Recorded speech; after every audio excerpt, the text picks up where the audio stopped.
나이가 든다는 것은 단순히 세월이 흐른다는 뜻이 아니다. 나는 평생 사람을 뽑고 회사를 키우고 수많은 거래와 식탁을 지나오면서 한 가지 사실을 뼈저리게 깨달았다. 사람은 얼굴보다 먼저 옷차림으로 판단된다. 어떤 표정을 짓고 무슨 말을 하기도 전에 상대는 이미 내 옷과 자세, 걸음걸이에서 이 사람이 믿을 만한가, 다가갈 만한가를 가늠한다. 나이가 들면 얼굴의 탄력은 떨어지고 몸에서는 무너지고 머리숱도 줄어들고 기력도 예전만 못하다. 그러나 아이러니하게도 이 모든 것을 보완할 수 있는 마지막 영역이 바로 옷차림이다. 세상은 늘 변하고 우리는 늘 늙어간다. 하지만 단정하게 다린 셔츠, 주름 없이 앉은 바지, 닦여있는 구두 한 켤레는 나의 현재를 바로 세울 수 있다. 이것은 젊은 시절보다 나이가 들어서 더욱 절실해지는 문제다. 회사에서든 모임에서든 사람들은 겉모습이 다 망가진 뒤에야 후회한다. 조금만 더 관리해둘 걸 하고, 그러나 이미 신뢰는 첫인상에서 판가름 난 지 오래다. 나 역시 초년 시절 큰 거래를 성사시키기 직전 이런 경험을 했다. 말은 똑같이 했지만 구두가 달아있고 셔츠가 흐트러져 있던 날은 상대의 태도가 미묘하게 달랐다. 사람은 무의식적으로 자기 자신을 관리하지 않는 사람은 남의 일도 소홀히 할 것이다 라고 생각한다. 이건 편견이 아니라 세상이 작동하는 방식이다.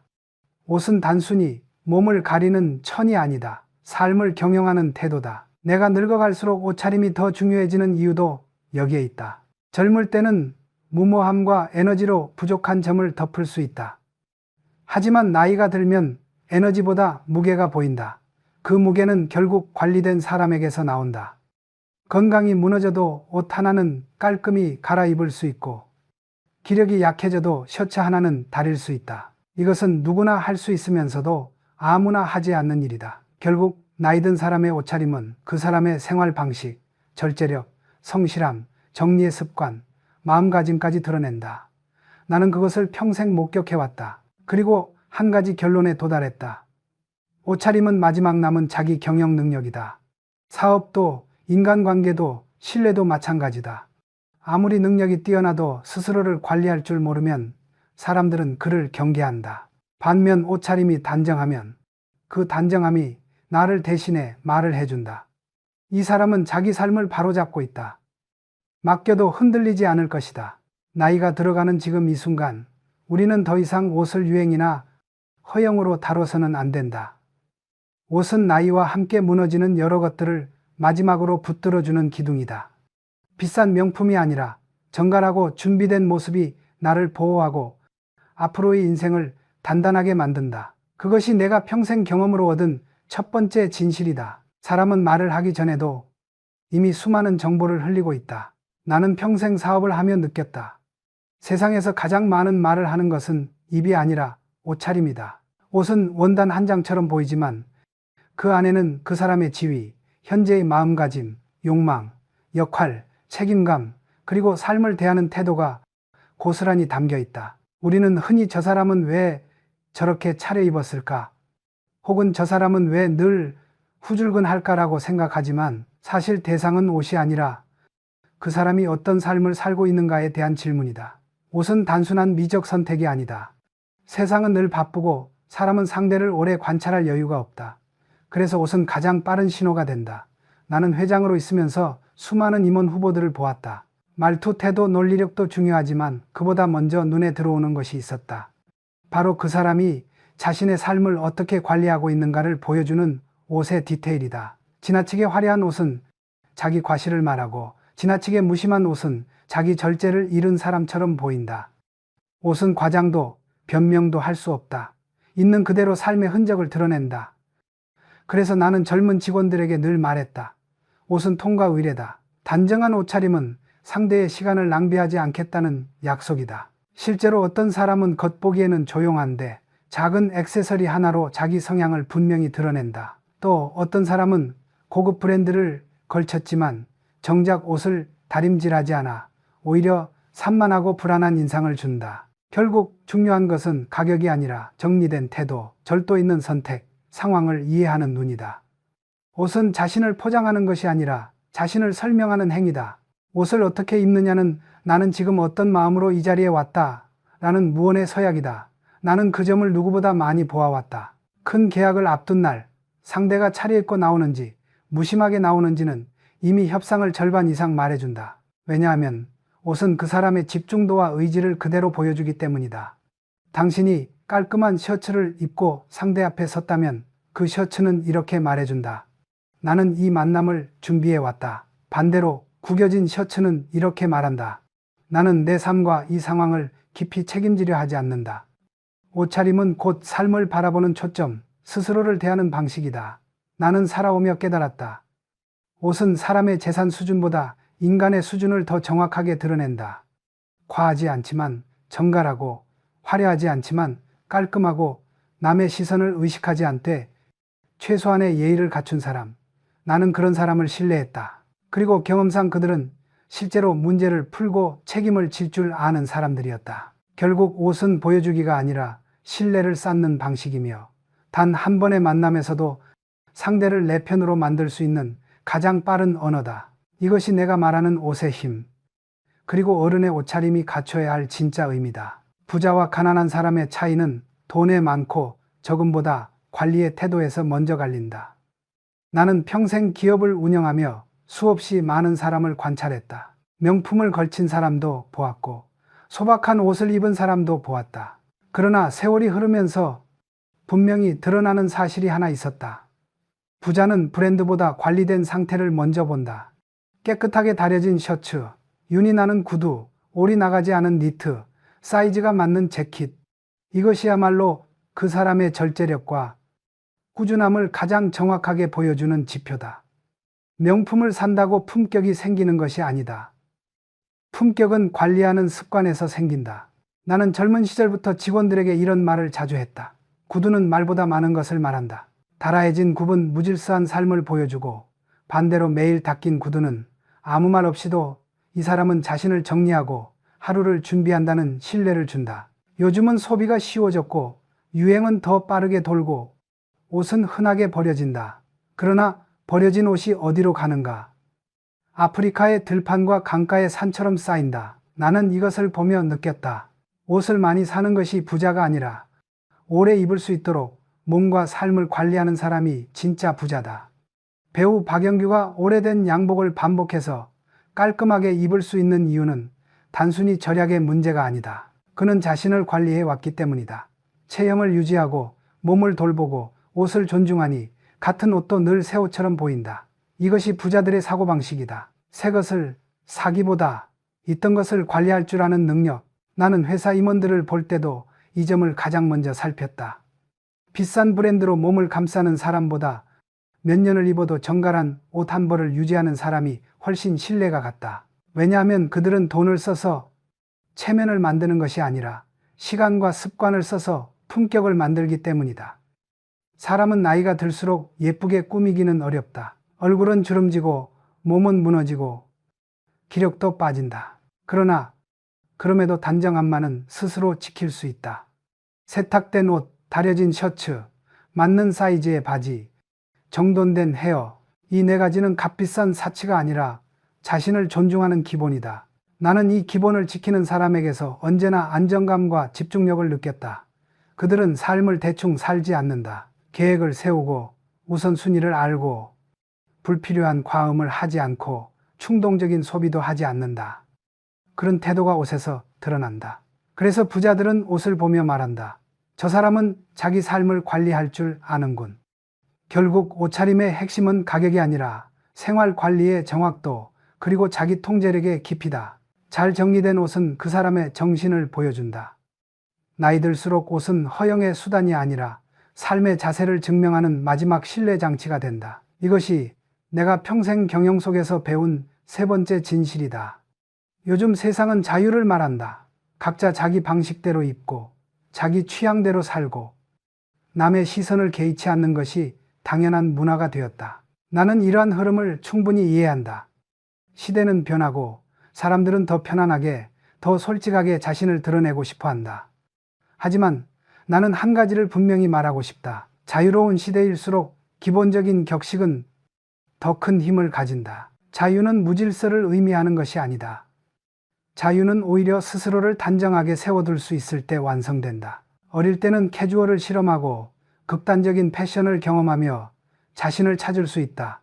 그러나 나이가 들면 옷차림은 더 이상 개성의 과시가 아니라 상대에 대한 예의가 된다. 나 역시 회의를 할 때 편안한 복장이 좋을 때가 있다. 그러나 중요한 자리에 편안한 나를 가져가는 것이 아니라 상대가 나를 신뢰할 수 있도록 돕는 모습을 가져가는 것이 비즈니스의 기본이다. 시대가 변해도 신뢰의 구조는 변하지 않는다. 실버 헤어, 반바지, 운동화를 신는 자유로운 스타일도 좋다. 그러나 그 속에 정돈이 없다면 자유는 금세 방종이 된다. 나는 우리 임원들에게 늘 말했다. 자유롭게 입어도 좋다. 그러나 중요한 자리에서는 상대의 시간을 존중하는 차림으로 나와라. 이것이 바로 격식의 본질이다. 격식은 남에게 굽히는 것이 아니라 상대와 나 자신을 모두 존중하는 장치다. 사람들은 옷차림을 통해 이 사람이 이 자리를 어떻게 대하고 있는가를 읽는다. 적당히 신경 쓴 옷차림은 이렇게 말한다. 나는 이 만남이 가볍지 않음을 알고 있다. 반대로 지나치게 편안한 차림은 이렇게 들린다. 나는 이 자리의 무게를 깊이 생각하지 않았다. 이 둘의 차이는 작아 보이지만 신뢰에서 치명적인 차이를 만든다. 자유로운 스타일이 우리의 개성을 보여준다면 격식 있는 태도는 우리가 어른으로서 책임을 다하고 있음을 보여준다. 자유와 예의는 서로 대립되는 것이 아니다. 자유 속에 격식이 있고 격식 속에 자유가 있다. 내가 본 진짜 품격 있는 사람들은 화려하게 꾸미지 않았지만 작은 자리에서도 단정함을 잃지 않았다. 그들은 말한다. 내가 나답게 살되 상대에게 불편을 주지 않는 것이 어른의 매너다. 나이는 우리에게 새로움보다는 균형을 요구한다. 자유롭게 입되 흐트러지지 않고 편안하게 입되 상대가 무시하지 않는 선을 지키며 자신을 드러내되 타인을 배려하는 태도를 잃지 않는 것. 이것이 바로 내가 말하는 성숙한 어른의 스타일, 그리고 나이가 들수록 더 필요해지는 품격의 기초다. 나는 오래전부터 이런 말을 자주 들었다. 사람은 40이 넘으면 자기 얼굴에 책임져야 한다. 겉으로는 맞는 말 같지만 나는 이 문장을 절대적으로 받아들이지 않았다.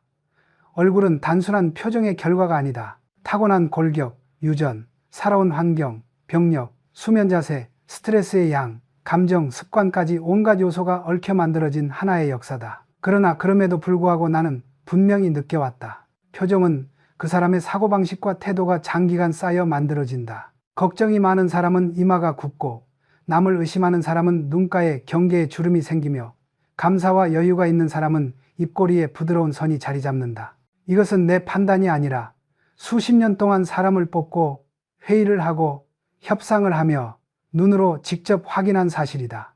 하지만 중요한 것은 이것이다. 표정을 죄로 만들 필요는 없다. 주름과 팔자선은 잘못의 흔적이 아니라 살아온 시간의 문이다.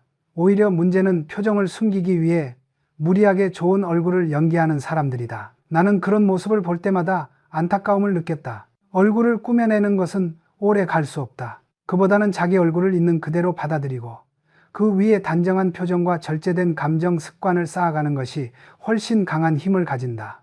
기업 경영에서도 마찬가지다. 잘못을 감추는 회사는 오래 버티지 못한다. 정직하게 드러내고 필요한 부분을 고쳐나가는 회사가 성장한다. 얼굴도 그렇다. 남들에게 예쁘게 보이기보다 믿을만하게 보이는 얼굴, 나답게 보이는 얼굴, 편안함을 주는 얼굴이 훨씬 더 중요한 시기다. 나이가 들면 외모의 전투는 피할 수 없다. 탄력은 떨어지고 여드름 자국은 더 깊어지고 턱선은 흐려지고 피곤함은 얼굴에 바로 드러난다. 그러나 그 가운데서도 우리가 스스로 지킬 수 있는 것이 있다. 바로 표정의 방향성이다. 어떤 사람은 늙어가면서 눈빛이 흐려지고 어떤 사람은 늙어가면서 눈빛이 단단해진다. 어떤 사람은 입꼬리가 밑으로 꺼지고 어떤 사람은 조금씩 위로 올라가는 습관을 갖는다. 이것이 결국 인생의 태도를 만든다. 내가 말하는 책임은 예쁘게 늙어라가 아니다. 나는 그런 말은 관심 없다. 내가 말하는 것은 사람들에게 편안함을 주는 얼굴, 스스로를 존중하는 얼굴, 불안보다는 절제와 균형을 담은 얼굴을 만들어가라는 것이다. 기계로 수리할 필요도 없고 억지로 밝은 표정을 강요할 필요도 없다. 단지 내가 살아있는 사람이고 하루를 존중하는 사람이며 상대를 배려할 줄 아는 사람이라는 조용한 신호만 얼굴에 담으면 된다. 나는 평생 사람을 보며 깨달았다. 잘생김도 미모도 오래가지 않는다.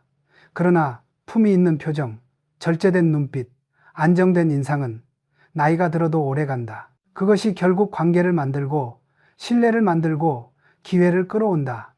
나이가 들수록 얼굴은 외모가 아니라 태도의 총합이 된다. 이것이 내가 말하는 5번째 진실이다. 나는 평생 수없이 많은 사람을 만나고 수많은 직원과 임원을 뽑으며 한 가지 분명한 결론에 도달했다. 사람의 능력은 눈에 잘 보이지 않지만 사람의 태도는 아주 뚜렷하게 보인다. 그리고 그 태도를 결정짓는 힘이 바로 눈치와 매너다.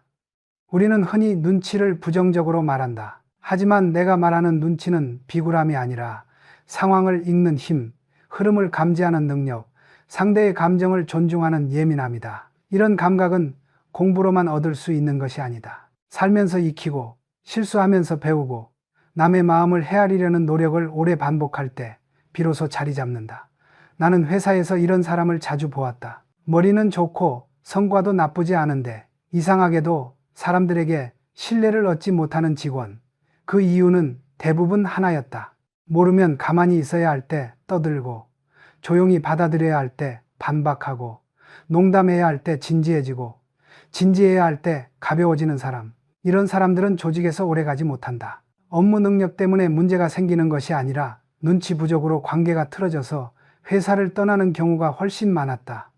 반대로 나는 아주 평범한 스펙을 가진 사람도 보았다. 그러나 그들은 타이밍을 알고 말의 세기를 조절하고 상대의 표정을 읽고 분위기를 해치지 않으려 했다. 그들은 불필요한 자랑을 삼가고 대화에서 누가 상처받는지 민감하게 살피며 모르는 척해야 할 때는 모르는 척할 줄 알았다. 이런 사람들이 결국 조직에서 오래 살아남고 주변 사람들의 신뢰를 얻고 공동체의 중심으로 올라간다. 능력은 배울 수 있지만 눈치와 매너는 성품의 깊이에서 나온다. 이것이 사람의 질을 나누는 기준이다. 나는 젊은 직원들에게 종종 말했다. 세상은 똑똑한 사람을 원하지 않는다. 함께 일해도 불편하지 않은 사람을 원한다. 특히 나이가 들수록 눈치는 사회적 기술이 아니라 지혜의 한 형태가 된다. 상대를 불편하게 만드는 말투, 자랑으로 들리는 정보 전달, 조언을 가장한 공격, 칭찬 속에 숨은 비교, 이런 행동들은 결국 사람을 잃는다. 반대로 눈치 있는 사람은 말의 의도를 설명하지 않아도 주변이 편안해지고 함께 있을 때 마음이 가벼워진다. 나는 나이가 들수록 이런 원칙을 더 깊게 이해했다. 좋은 인간관계는 거창한 것이 아니다. 상대의 마음이 다치지 않게 하는 작은 배려, 상황을 망치지 않으려는 조용한 지혜, 말 한 문장에 담긴 무게를 판단할 줄 아는 감각이 쌓여 만들어진다. 사람을 오래 보니 알겠다. 성격이 좋아서가 아니라 상대를 지키려는 매너가 좋은 사람일수록 결국 인생 전체가 편안해진다. 눈치는 비굴이 아니다. 눈치는 성숙이고 품격이고 관계를 지탱하는 가장 강한 기술이다. 이것이 내가 말하는 6번째 진실이다. 나는 사람의 인생을 결정짓는 가장 중요한 요소 중 하나가 바로 어떤 사람들과 시간을 보내느냐라고 확신해왔다. 기업도 마찬가지다. 누구를 임원으로 쓰고 누구를 곁에 두느냐에 따라 회사의 방향은 완전히 달라진다. 사람 역시 주변 환경의 평균값을 벗어나기 어렵다. 그래서 나는 늘 말했다. 좋은 친구를 가진 사람은 이미 절반은 성공한 것이다. 좋은 인간관계는 기교로 만드는 것이 아니라 비슷한 가치관과 비슷한 눈높이를 가진 사람들이 자연스럽게 모여 이루어진다. 나는 평생 수많은 모임을 지켜보며 하나의 패턴을 보았다. 좋은 모임은 조용하다. 남을 욕하지 않고 뒷담화를 하지 않으며 누군가를 깎아내리며 결속을 만들지 않는다. 그들은 서로의 시간을 존중하고 불필요한 정보를 흘리지 않으며 서로의 실패를 조롱하지 않는다. 이런 모임은 작지만 단단하다. 어떤 사람은 말한다. 저 사람들과 함께 있으니 내가 편해진다. 이것이 바로 건강한 인간관계의 기준이다. 반대로 자꾸 마음이 무거워지고 듣기 싫은 농담이 반복되고 만나고 돌아오면 기운이 빠지는 모임도 있다. 나는 이런 관계를 오래 유지할 필요가 없다고 본다. 사람은 자신을 지켜주는 관계에서 성장하고 자신을 소모시키는 관계에서 무너진다. 부자는 돈이 많아서가 아니라 소모되지 않는 인간관계를 선택하는 능력이 뛰어나다. 그들은 자신을 끌어내리는 사람을 곁에 두지 않는다. 나는 임원들에게 종종 말했다. 당신 주변에 어떤 사람이 있는지를 보면 당신의 미래가 보인다. 나이가 들수록 우리는 새로운 사람을 쉽게 만나지 않는다. 그래서 이미 곁에 있는 사람의 질이 더욱 중요해진다. 좋은 친구는 나에게 조언을 강요하지 않는다. 대신 상황을 비춰보고 내가 실수하지 않도록 그늘이 되어준다. 그들은 내 이야기를 듣고도 그것을 무기로 사용하지 않는다. 반대로 질 낮은 관계는 정보를 통해 우위를 가지려 하고 비교를 통해 나를 흔들며 농담이라는 이름으로 마음의 상처를 남긴다. 나이가 들면 이런 관계를 정리하는 것이 용기가 아니라 자기 보호다. 인생은 시간이 부족하고 에너지도 한정되어 있다. 그 에너지를 어디에 쓰느냐에 따라 삶 전체가 달라진다. 결국 우리는 함께 있을 때 나를 더 좋은 사람으로 만드는 관계를 선택해야 한다. 나를 조용하게 성장시키는 친구, 나를 안정시키는 친구, 나의 비밀을 지켜주는 친구, 나에게 긍정적인 긴장을 주는 친구. 이런 사람들과 시간을 보내면 삶은 자연스럽게 단단해진다. 나는 이런 사람들을 곁에 두는 것을 사람을 경영하는 능력이라고 불렀다. 기업을 운영하는 방식과 다르지 않다.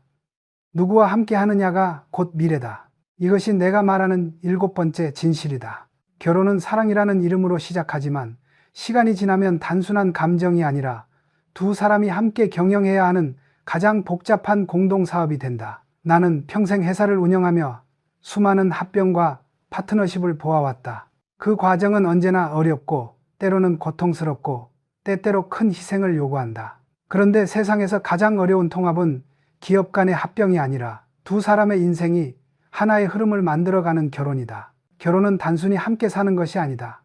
서로의 가치관, 감정의 속도, 돈의 사용 방식, 휴식의 방식, 대화의 습관, 분노를 다루는 방식까지 모두 충돌한다. 처음에는 사랑이 모든 것을 덮어줄 것처럼 보인다. 그러나 시간이 지나면 사랑보다 더 강력한 것이 필요해진다. 그것이 바로 존중, 예측 가능성, 그리고 책임감이다.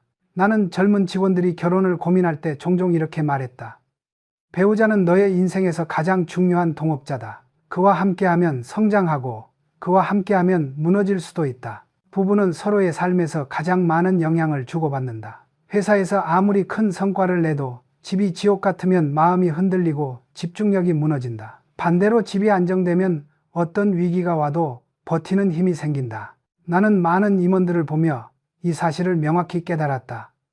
부부가 서로를 하나의 덩어리로 보는 집은 오래 가지 못한다. 나는 배우자를 낳아 다른 인격체로 존중하는 사람을 더 높은 자리로 올렸다. 왜냐하면 그런 사람은 타인을 통제하려 하지 않고 각자의 영역을 인정하는 지혜를 가졌기 때문이다. 부부는 24시간 서로 붙어 있어야 하는 관계가 아니다. 오히려 각자의 생활을 존중하고 적당한 거리를 유지하며 다시 마주했을 때 서로를 환대하는 관계가 건강하다. 나는 이런 부부들을 직접 보았다. 그들은 겉으로는 조용하지만 서로의 생활과 일정을 자연스럽게 공유하며 불안을 만들지 않았다. 그들은 어디야? 누구랑 있어? 왜 아직 안 와? 라는 불신의 말 대신 천천히 와, 무사히 들어오면 돼 라는 신뢰의 문장을 사용했다. 이 차이가 결혼의 질을 결정한다. 또한 나는 이런 집들이 결국 자녀에게도 안정적인 환경을 제공한다는 것을 수없이 확인했다. 아이는 부모의 말보다 부모 사이의 공기를 더 정확하게 기억한다. 싸우는 집의 아이는 불안을 배우고 존중하는 집의 아이는 평온을 배운다. 결국 결혼은 사랑의 지속이 아니라 관계의 기술과 감정의 경영이다. 서로의 삶을 무너뜨리지 않고 서로의 자유를 인정하며 함께 있을 때는 안정감을 주고 떨어져 있을 때는 불안을 만들지 않는 관계. 이것이 두 사람이 만드는 가장 어려운 파트너십이다. 나는 많은 사람들의 삶을 지켜보며 결혼의 본질은 단 하나라는 결론에 도달했다. 결혼은 나를 소모시키는 구조가 아니라 나를 지탱해주는 구조여야 한다. 이것이 내가 말하는 8번째 진실이다. 나는 상담가들과 대화를 나누며 한 가지 사실을 반복해서 들었다. 어떤 결혼은 고쳐서 살 수 있지만 어떤 결혼은 더 이상 함께 있어서는 안 된다. 그리고 그 경계는 생각보다 분명하다. 첫째, 폭력이다. 나는 단호히 말한다. 단 한 번의 폭력도 가볍게 넘기면 안 된다. 폭력은 회개를 가장한 반복을 낳고 시간이 갈수록 세지고 결국 상대의 자존심뿐 아니라 삶을 완전히 파괴한다. 회사에서도 마찬가지다. 조직 내 폭력, 언어 폭력, 갑질은 단발성으로 끝나지 않는다. 방치하면 구조가 되고 문화가 되며 결국 회사를 망친다. 가정도 똑같다. 폭력은 한 번쯤은 이해해줘야지 라는 말로 해결되는 것이 아니다. 폭력이 반복된다는 것은 상대가 나를 존중할 의지가 없다는 증거다. 존중 없는 관계는 어떤 이름으로도 지속할 가치가 없다. 둘째는 중독과 공동 의존 관계다. 알코올, 도박, 약물, 게임 등 이름은 달라도 본질은 같다. 중독은 한 사람을 파괴하는 것이 아니라 그 옆에 있는 사람까지 천천히 무너뜨린다. 더 큰 문제는 중독자 옆에 있는 사람이 그를 구한다는 명목으로 스스로를 소모시키며 중독 구조의 일부가 된다는 것이다.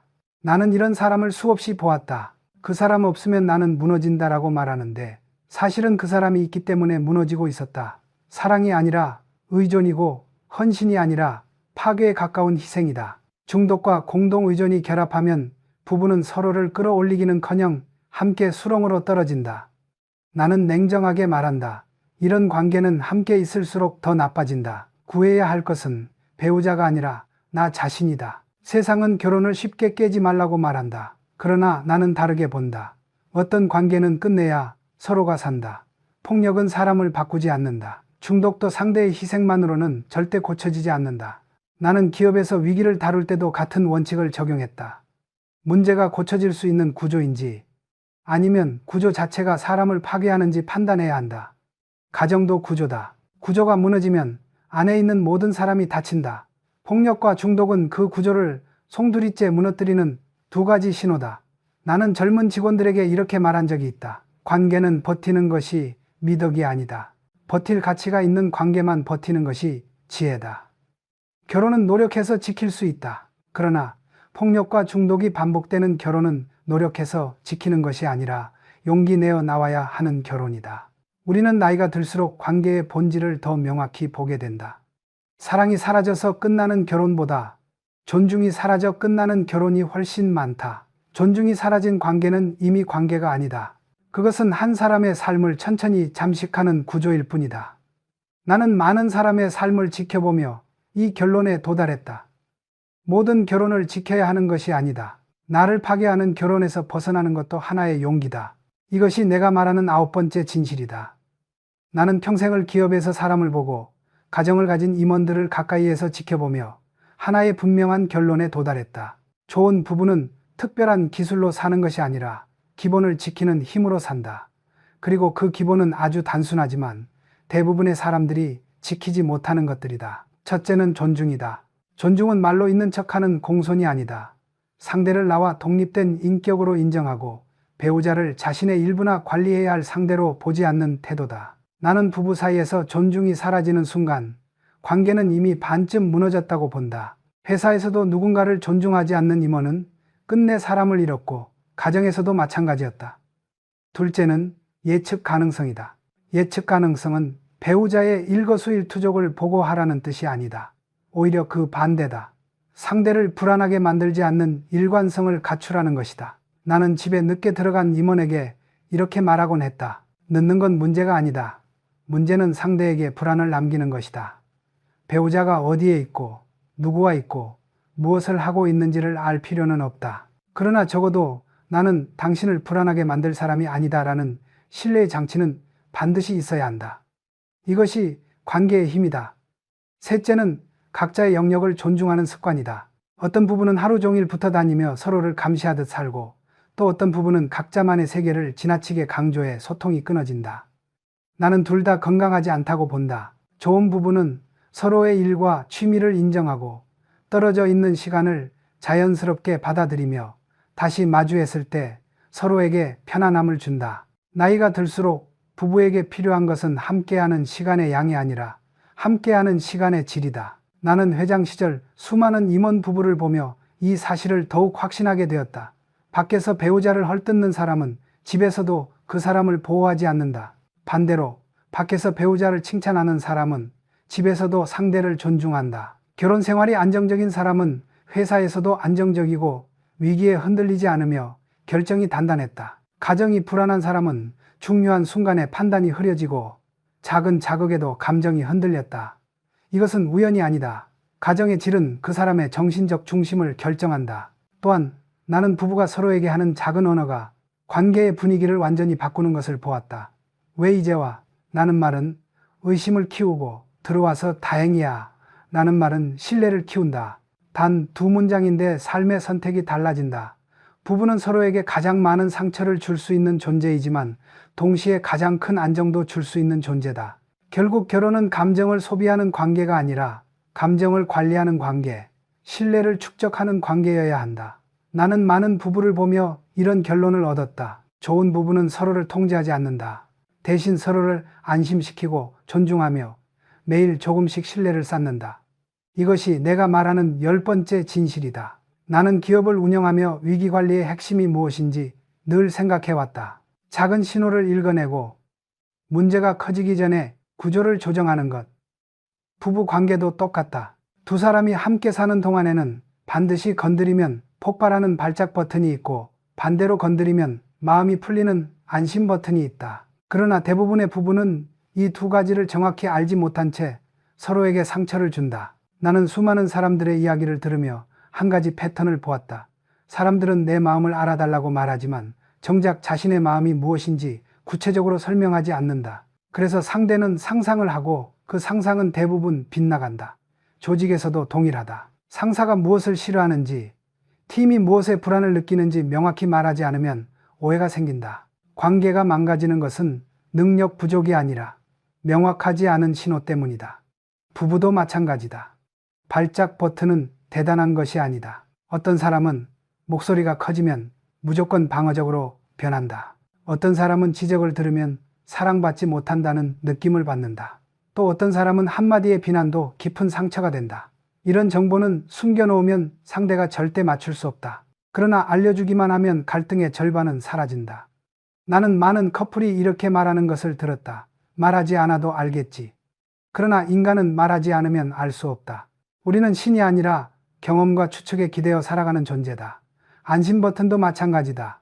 어떤 사람은 따뜻한 말 한마디로 마음이 풀리고, 어떤 사람은 밥을 함께 먹으면 풀리고, 어떤 사람은 하루 정도 혼자 조용히 있을 시간을 주면 다시 균형을 찾는다. 그런데 많은 부부는 이것을 상상으로 때우려 한다. 상상은 언제나 실제보다 왜곡되어 있다. 나는 이렇게 말하곤 했다. 관계는 예측이 아니라 확인으로 살아야 한다. 상대에게 직접 묻고 상대는 정확히 답해야 한다. 이것이 부부가 서로를 안전하게 만드는 가장 단순하고 확실한 방법이다. 기업에서도 가장 위험한 것은 확인하지 않은 가정이고, 부부관계에서도 가장 위험한 것은 말하지 않은 감정이다. 나는 진짜 성숙한 부부를 보며 공통점을 발견했다. 그들은 감정이 폭발하기 전에 말을 꺼내고 서로가 힘들어하는 지점을 미리 공유하며 어떤 말과 행동이 상대에게 상처가 되는지 명확히 한다. 그들은 운에 맡기지 않는다. 감정도 관리하고 갈등도 관리하고 신뢰도 관리한다. 이것이 바로 관계를 경영하는 방식이다. 발작 버튼을 알면 갈등을 줄일 수 있고 안심 버튼을 알면 사랑을 회복할 수 있다. 이것은 노력이나 성격의 문제가 아니라 구조의 문제다. 구조를 잡으면 관계는 안정되고 구조가 없으면 아무리 사랑해도 흔들린다. 나는 평생 사람 사이의 문제를 지켜보며 이런 결론에 도달했다. 좋은 부부는 서로의 버튼을 추측하지 않는다. 서로에게 직접 묻고 서로에게 직접 알려준다. 이것이 내가 말하는 11번째 진실이다. 나는 평생 기업을 운영하며 깨달은 것이 있다. 세상을 바꾸는 힘은 거대한 결심에서 나오지 않는다. 오히려 사람을 지탱하고 관계를 유지시키는 힘은 작고 반복되는 행동, 그리고 때로는 연기처럼 보이는 노력에서 나온다. 부부 관계도 마찬가지다. 많은 사람들이 진심이 있어야 관계가 유지된다고 생각하지만 나는 조금 다르게 본다. 진심은 어느 날 갑자기 커지는 것이 아니다. 매일의 작은 연기, 작은 배려, 작은 양보가 쌓여 어느 순간 진짜가 된다. 나는 어떤 부부를 보았다. 그들은 서로에게 크게 잘해주는 사람들도 아니었고 특별한 이벤트를 준비하는 사람들도 아니었다. 다만 매일 다녀왔어, 고생했어, 조심해 같은 짧은 문장을 성실하게 교환했다. 그런데 그 작은 문장들이 시간이 지나면서 서로를 지켜주는 울타리가 되었다. 사람들은 종종 말한다. 나는 성격상 표현을 잘 못해. 그러나 표현하지 않는 사람보다 능숙하지 않아도 표현하려는 사람이 훨씬 큰 신뢰를 얻는다. 기업에서도 칭찬을 잘 못하는 리더가 있었다. 그는 단 한 문장만 건넸다. 수고했네. 그러나 그 한 문장을 빠뜨리지 않고 10년을 반복했다. 그 결과 그의 팀은 가장 단단한 팀이 되었다. 부부도 똑같다. 화가 나도 말 한 문장을 선택하고, 피곤해도 문 하나는 닫아두고, 서운해도 목소리의 톤을 낮추고, 사랑한다는 말이 어색해도 때로는 연기처럼 해본다. 이런 행동들은 겉으로는 사소해 보이지만 관계의 방향을 바꾸는 힘을 가진다. 나는 나이가 들수록 이런 사실을 더 깊이 이해하게 되었다. 삶은 결국 지속 가능한 방식으로 유지되는 미세한 조정의 결과다. 사랑도 호흡처럼 관리해야 하고 신뢰도 물처럼 채워가야 한다.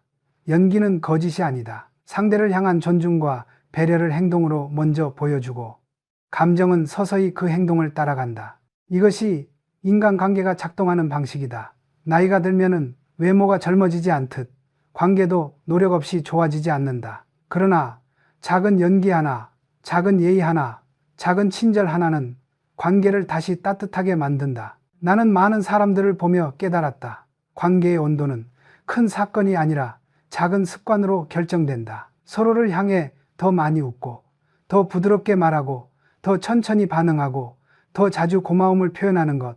이 모든 것은 연기로 시작될 수 있지만 결국 진심이 된다.